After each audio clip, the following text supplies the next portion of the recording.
Welcome to the Inspirational Leadership Series. For those of you who are not familiar with the Inspirational Leadership Series, this is a place where I speak with CEOs who are really walking the talk when it comes to creating positive cultures. And I'm excited to have today's guest. I'm going to be speaking with Lindsay Schneider, who is the CEO of Arcane. It's great to have you today, Lindsay. Thank you for having me. I'm excited to have this conversation today. So Lindsay, tell me a little bit around your career journey. What got you to where you are as the CEO of Arcane? Yeah, so my career journey started really out west. I knew that there was this great opportunity happening out in Calgary with the oil and gas industry. It was booming at the time, and I actually knew nothing about oil and gas, but had to ramp myself up and learn really quickly. So I decided to embark on my career after spending time at Western University in London, Ontario. I decided to embark on my career out west in Calgary and start in the oil and gas industry.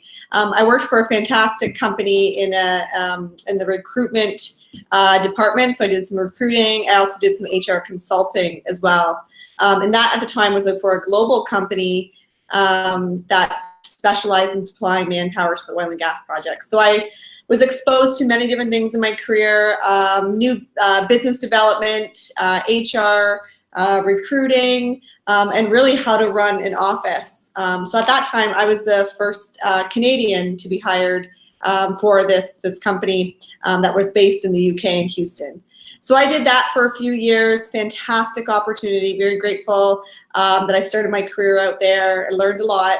And then I actually made a move over to work for a company called Shoppers Drug Mart, which is based obviously in Canada. For us Canadians, we know the Shoppers Drug Mart, very well-known pharmacy. So I worked for them. I reported into Toronto and lived out in Calgary, specialized in an HR role. Did that for a few years. Fantastic organization to work with. They're very sophisticated with their HR function. Had a great mentor at the time. And then I knew I wanted to make my way back to Ontario, which is where my roots are, my family is. So I made my way back to Toronto. I worked for a company called Limited Brands, so a global organization in a national HR role, which really was the turning point in my career, which I knew that I was really meant to be an HR professional. So I learned more than I ever have leading up to that point around how do you be a great HR leader. I learned a lot about different HR initiatives, really the whole sort of talent life cycle. And that's where my passion started to shine. So I started to really get into understanding how businesses thrive through their people. And I started to see that come to life. So I also at my time there, I did help supported a big culture shaping initiative and helped to lead some of these sessions to help really shift a culture living through values. So I did that for a few years. Made my way over to Niagara, lived in Niagara for a little bit. I worked for Brock University, did some consulting work, and I also did some career consulting work for some of the business students. Fantastic opportunity again. Wanted more flexibility in my life. Have two little girls, so a working mother, needed to find the balance there. And then I made my way to London and started my career in London with a company called Arcane, where I am today. I started as a HR director. Then I progressed into the role of Vice President of Human Capital. And then I'm about a year and a few months into the role of CEO. So that's really what got me here. Everything that I've sort of have taken away from all these great opportunities has really helped shape my leadership and my knowledge around how to run a business, but with the really being rooted in the people and how to ensure that you have a very engaged workforce and a positive culture. That's exciting. So Lindsay, when you think about inspirational leadership, what does inspirational leadership mean to you? Like, what do you think the qualities are of a leader who does a really good job of inspiring and getting people on board and really essentially creating a work environment where people can do their best work? Yeah, that's a great question. I think it's a few different things. I think being an inspirational leader is really making sure that you are connecting with the people and understanding really what drives them to show up to work every day and want to come to the company and want to do well.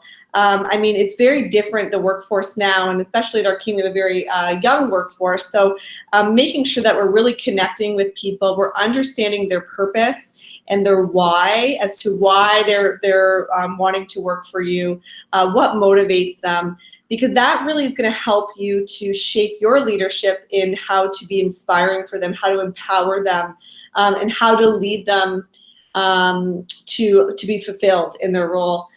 I think a few leadership qualities that are important from an inspirational leadership perspective. One is really around humility. I'm a big believer in showing up to work and being your true self. And I personally try to create a culture here where it's not very egocentric. So we have no tolerance for any type of ego. We all are contributing in different ways, regardless if your title is a CEO or if you're an intern. We all add value and can contribute. And I think showing humility and being honest to your people, those that you work with, when you might not know something or when you have made a mistake, being transparent, honest just shows that true self. And it creates this comfortable working environment, and it's not an environment of fear. I think, the other thing that's important is I see my success shine through other people. So when you know that you can empower people and inspire them to be their best and not always having to look good yourself, is how do you bring out the full potential in your people on the sidelines and making them shine and putting them in the spotlight. I think that's really important. And I think I always say to my leadership team, there's really 3 ways to lead. So leading from behind, meaning behind the scenes, encouraging them, empowering them to lead, teaching and coaching them from behind and seeing them thrive and flourish. The other piece of it is leading from beside, so along the side with them. So living in the moment with them, leading in the moment, coaching in the moment, being there and knowing that they have that support system when they're going through a tough challenge or when they need support in a meeting. There's moments when you really need to lead from beside, alongside each other.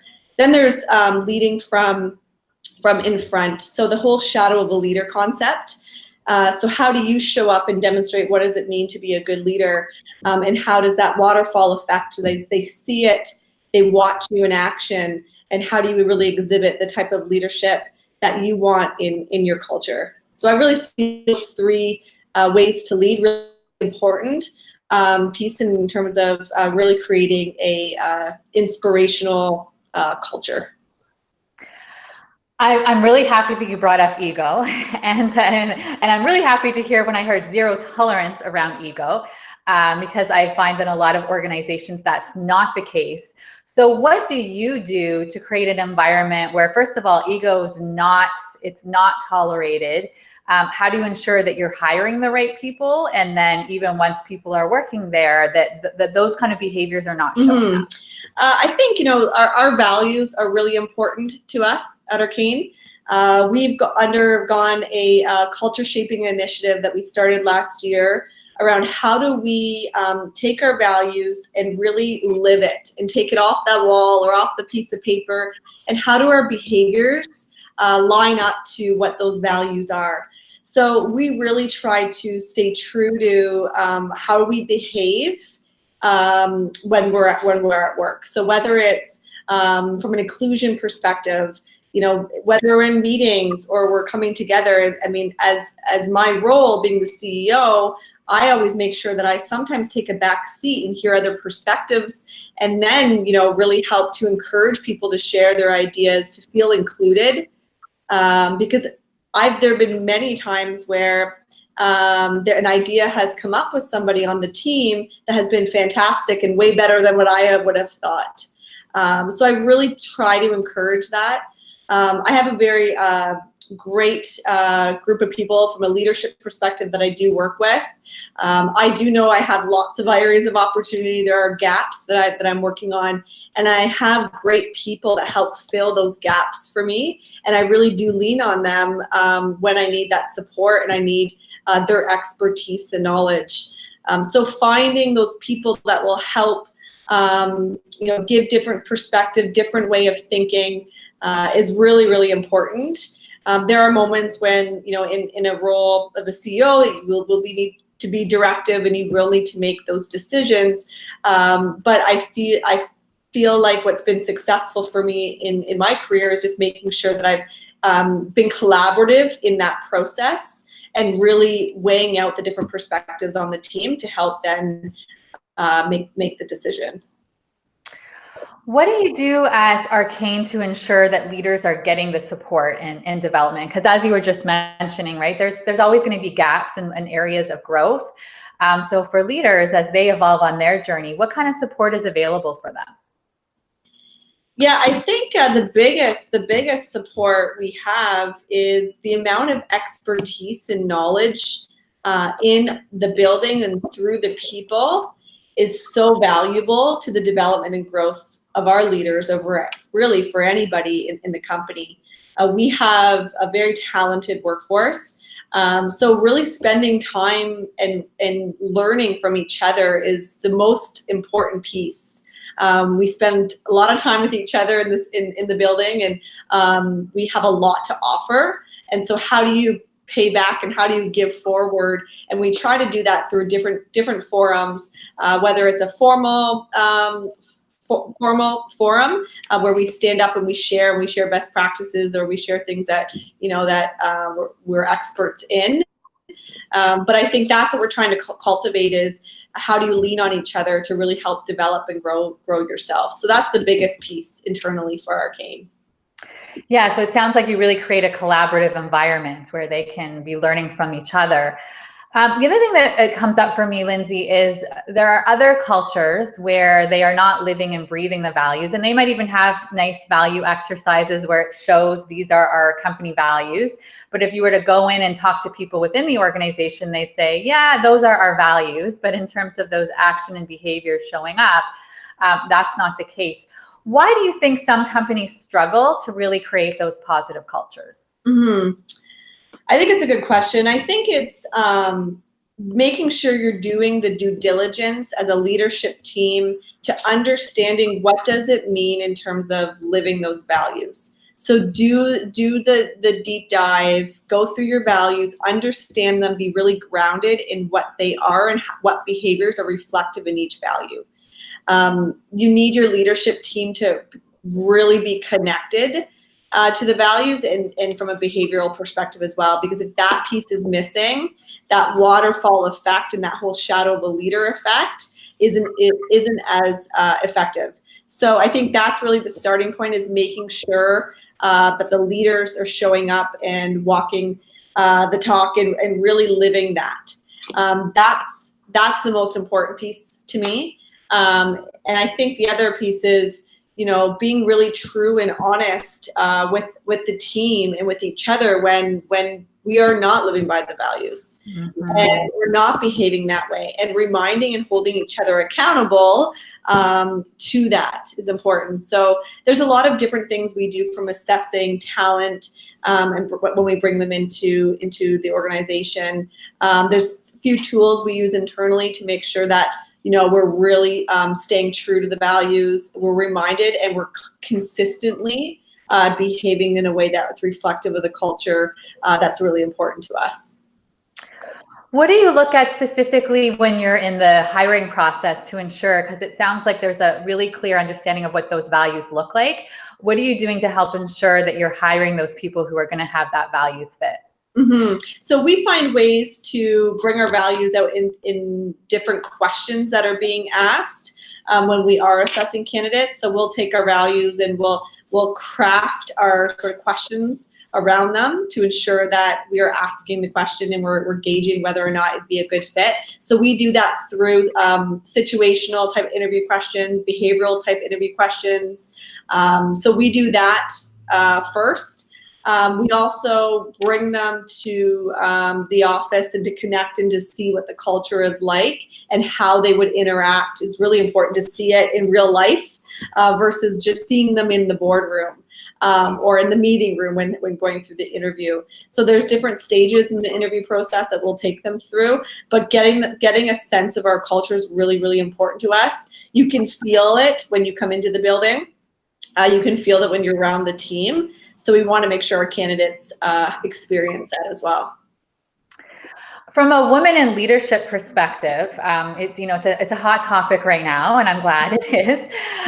What do you think we need to do more of to have males and females, but also have more females represented in positions like the CEO or other senior leadership roles within the organization? Mm-hmm. I think there's a few great. I mean, there's a lot of great companies that I'm cheering on from the sidelines, and I'm sort of watching all the great things that they're doing in terms of a woman in leadership and how they cultivate that in their organization. You know, there's the formal pieces around a mentorship program. Women in leadership task force. There are different groups. So there's a lot of great work that's happening, and it's fantastic to see. And some of those best practices that we have seen from other organizations we have brought in-house, and we're working towards doing those things here on a smaller scale because we are a smaller company. I think, the biggest piece in my perspective is really breaking down those barriers and of not being true to yourself. So emotion is a part of who we are. Every human, male, female, there is the emotion piece that does come into play. And that is important because there's different perspectives that men in leadership have and women in leadership have. Both have great things to offer, but there are times when we need to remove that stigma that the emotion can't show up in the boardroom or the emotion can't show up in decision making. We're working with humans, and we'd be silly to think that, in our DNA that the emotion piece is not part of human beings. So if we would disregard that piece, we're actually doing a disservice to the people that work for us. So we have to be really mindful of that. A woman in leader, I work with 4 male partners who I have great relationships with, but there are times where I have shown a different emotional side to me.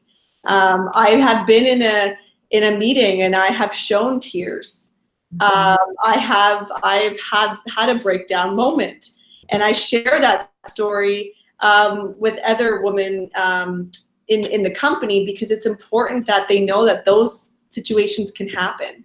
And I remember walking out of there thinking, what did I just do? That you can't do that. You have to show up and be strong and be confident, and you don't show that emotional side in meetings, or you remove that part from your work. And in hindsight, I look back and I'm actually grateful, and I'm actually happy that came through because it was a different side of me that was important for them to see, and how important that specific conversation was. So if that sort of answers your question, I think it is important to make sure that, we're all made up differently. We all operate different. We think different. We have different experiences in life. But one thing that we all have in common and we're all connected to is the emotional part of who we are. Mm-hmm. Yeah, I mean, I'm such a big believer, and I love what Brene Brown's doing to get this more into organizations and be talking about this vulnerability piece, and that it's to be human and to show up like that actually helps the people around you connect better because you're showing up authentic in an authentic way. And to be authentic is to sometimes have human emotions that are going to show up, right? So that's such a great example. Thank you, Lindsay. So one thing to leave, I'd love for you to leave our audience with would be, what has been one of the big lessons that you have learned as a leader that you would like to share with others? Oh, that's a great question. There's something that recently I've been reflecting on in my role as a CEO. So I wrote an article, hasn't yet been published to the public. It's sort of just my own personal thoughts around what the first year of a CEO looks like with transitioning from an HR specific focus to looking at the broader scale. And so one of the things I've been really reflecting on is when you make decisions, it's so important to take into consideration your gut feel, and be careful of being swayed in a direction where you're starting to compromise what you truly have felt and what your gut feeling is telling you. And there's some moments when you need to gather that information and gather those facts and do the analysis and making sure that you've covered everything, but there's something very telling about your gut feeling. And so one of the biggest lessons is when I feel like something is right, is to explore that more versus just focusing on what am I seeing, what am I hearing, because I think that the gut is very telling in decision making. So that's one of the things that I've definitely have learned, and I would encourage other people that have those decision making responsibilities to trust more. Such a great example, and something that shows up so often when I'm doing leadership and executive coaching is that a lot of leaders are not, I kind of makes me think of head and heart or mind, body, spirit, excuse me, is that they're not tapping into the full spectrum of themselves. And when you start to pay attention to your body's really good at notifying you whether something feels right or if it doesn't feel right. And sometimes people either are not listening to it, and then they realize it's actually really rich and it's trying to get your attention a lot. Yeah. Or there's so much noise that they've forgotten how to tap into that intuition because they forget what it feels like. So it's getting them familiar again. And I love the way that you brought up the emotions, is that the more you tap into that part of yourself, it's very good at telling you this is a yes or this is a no. Absolutely. Yeah, I liked what you said, the head, heart. That's something that I have shared with the leadership team. We do the head, heart, and the hands. Yeah. And leading through with your head, leading with your heart, and then actually leading with your hands in the doing part. So those are three. I love that you share that, because those are really three things that we try to remember as leaders. That's really important to not lose sight of one of them. Yes. So I think that's such a nice way to end, reminding everyone as leaders to be leading with head, heart, and hands. Thank you so much for being here today, Lindsay. So much really rich insight that I know is going to be valuable for people that are listening in. Thank you for having me. This was a pleasure chatting with you. Thanks, Lindsay.